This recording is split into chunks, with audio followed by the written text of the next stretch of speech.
দেখেন তো, একটু খেয়াল করেন, এই 13 বছরে মক্কার মানুষ স্বর্ণের মানুষ হয়ে গেছে।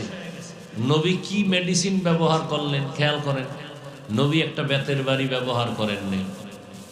নবীর জীবনে কোনোদিন ভুলেও একটা গালি দেন নাই কাউকে, কোনোদিন। নবী জীবনে একটা মিথ্যা কথা বলেন নাই। গালি আসছে সামনে, নবী একটা গালির জবাবও দেন নাই। আরো আশ্চর্য কথা, নবীজি চক্ষু মুবারক দিয়া কোনোদিন গরম চোখে কারো দিকে তাকান নাই।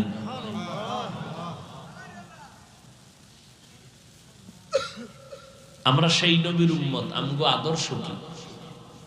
আমরা আসি কোথায়? তো আল্লাহ মানুষকে সম্মান দিয়া পাঠাইছেন। সম্মান ধরে রাখো দুই জিনিসের দ্বারা, কোরআন আর রাসূলের সুন্নাত। এই দুই জিনিস এখনো যাদের কাছে আছে তারা শান্তিতে। আমরা হুজুরেরা